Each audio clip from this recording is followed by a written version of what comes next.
Aqui no Brasil, a gente conhece o fenômeno da apropriação cultural, mas você sabe quais são os impactos da apropriação em outros contextos? Sabe o que ela causa dentro de um cenário colonial? Se não, fica comigo até o final desse vídeo.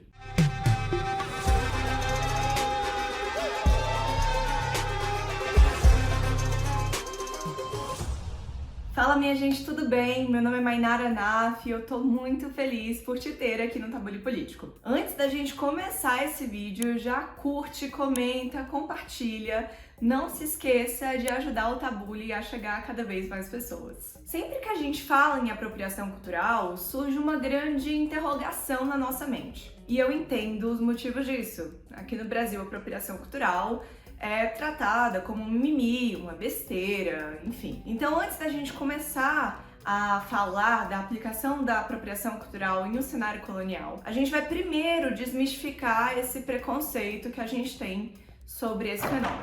A apropriação cultural é um conceito novo. Foi só lá nos anos 90 que a gente vê esse conceito sendo usado com mais robustez pelo Helmut Lutz. A Samia vai deixar uma fotinha dele aqui em algum lugar. Ele utilizou esse conceito para definir uma situação de apropriação cultural que estava acontecendo lá no Canadá, bem away do que a gente vai falar hoje. No entanto, antes do Helmut Lutz usar essa expressão, esse termo, já existia uma introdução a este fenômeno por nomes como Frantz Fanon e Abdias Nascimento. Vai aparecer foto dele aqui em algum lugar, tá bom? Hoje, a apropriação cultural é um fenômeno mais visível e perceptível a nós. Não pela intensificação das ações em si, mas pelo debate, pela evolução do debate em torno do tema. Uma das obras mais recentes que a gente tem sobre apropriação cultural é do antropólogo e doutor em ciências sociais, Rodney William. Então, nesse vídeo, a gente vai usar o conceito trazido pelo Rodney. Tava tudo indo tão bem,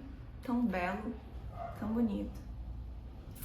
Mas enfim, né? Na obra de título Apropriação Cultural, Rodney traz pra gente o seguinte conceito. Apropriação cultural é um mecanismo de opressão por meio do qual um grupo dominante se apodera de uma cultura inferiorizada, esvaziando de significado suas produções, costumes, tradições e demais elementos. Vamos ver um exemplo?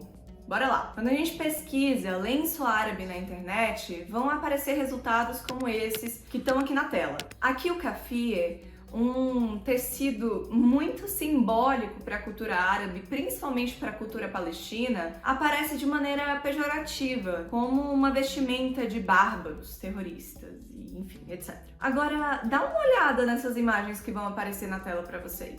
Pois é, Fendi, Louis Vuitton. Aqui nesses casos, o lenço palestino, o kafie, aparece de maneira estilizada, item de luxo de altíssimo valor. Para quem conhece as grifes que apareceram aqui, sabem que uma encharpe como essa gira no valor em torno de 3 mil reais. Agora, vamos lá.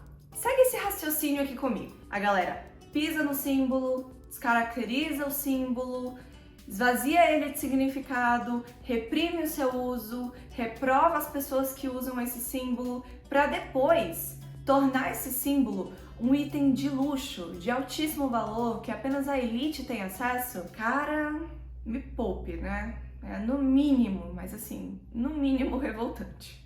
Pois é, o nome disso que eu acabei de exemplificar para vocês é a apropriação cultural. Deu pra entender? Pra gente ter uma visão mais próxima da realidade brasileira, vamos pensar no carnaval. Quantas pessoas você já viu no carnaval com fantasia de índio? Quantas pessoas no bloquinho você já viu com esse tipo de fantasia? Agora, pensa o seguinte, os povos indígenas aqui no Brasil são tratados de uma maneira terrível, desde o Brasil colônia até os dias de hoje. Eles são muitas vezes vistos como estranhos, estrangeiros em uma terra que eles estão há milhares de anos. Que muito antes de pessoas de pele branca chegarem aqui, eles já residiam aqui há um tempão. É no mínimo pejorativo, né, esse tipo de fantasia.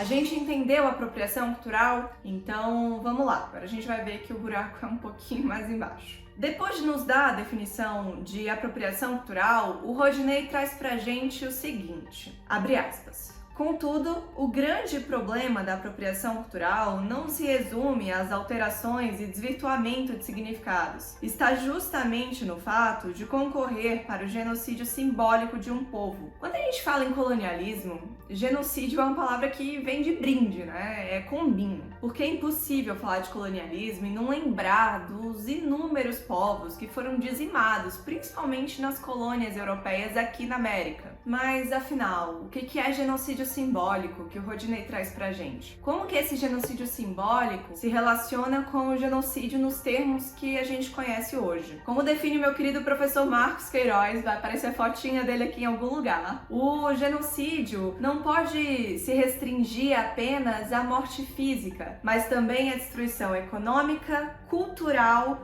e política de um povo. Pra gente entender um pouco mais de genocídio aqui no Brasil, eu vou indicar pra vocês um livro de um cara que eu já citei aqui nesse vídeo. É o Abdias Nascimento. Esse livro, Genocídio do Negro Brasileiro, Processo de um Racismo Mascarado, não traz a nós apenas essa definição de genocídio que a gente conhece, de morte física e tudo mais, mas também de um genocídio simbólico. Então, fica a dica para você que quer entender mais sobre genocídio da população negra aqui no Brasil. Agora, ninguém solta a mão de ninguém e vamos nessa linha de raciocínio que eu vou levar vocês. Imagine um gringo quando ele pensa no Brasil. O que vem na cabeça dele? É brigadeiro, caipirinha, samba, futebol, carnaval? Todos esses elementos aqui que eu citei para vocês são elementos culturais, certo? Agora, imagina que do nada a Argentina começa a dizer que esses elementos culturais brasileiros são, na verdade, argentinos. A Argentina toma conta do nosso samba, do nosso brigadeiro, da feijoada, da caipirinha, enfim. O que vai restar no imaginário do gringo para imaginar o Brasil? Talvez a geografia, o Rio de Janeiro, mas você concorda comigo que fica cada vez mais difícil identificar o Brasil sem os elementos culturais? Ok, agora vamos um pouquinho além. Imagina que a Argentina tenha se tornado de fato um colonizador do Brasil e tenha invadido o Brasil e, além de tomar os elementos culturais, tenha tomado alguns lugares, como São Paulo, Rio de Janeiro e Amazônia. Pô, aí, cara, fica quase impossível para um gringo identificar o Brasil, certo? Como é que eu vou dizer que o Brasil existe se eu não sei definir sua forma, se eu não sei identificá-lo ele de nenhuma forma, se não tem um elemento a qual me lembre o Brasil? Como é que eu vou dizer que o Brasil existe? Entendeu?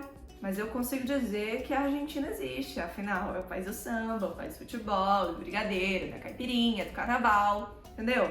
É aqui que tá o pulo do gato. Eu precisei matar o povo brasileiro para dizer que o Brasil não existe, que agora ele se chama Argentina? Precisei? Não.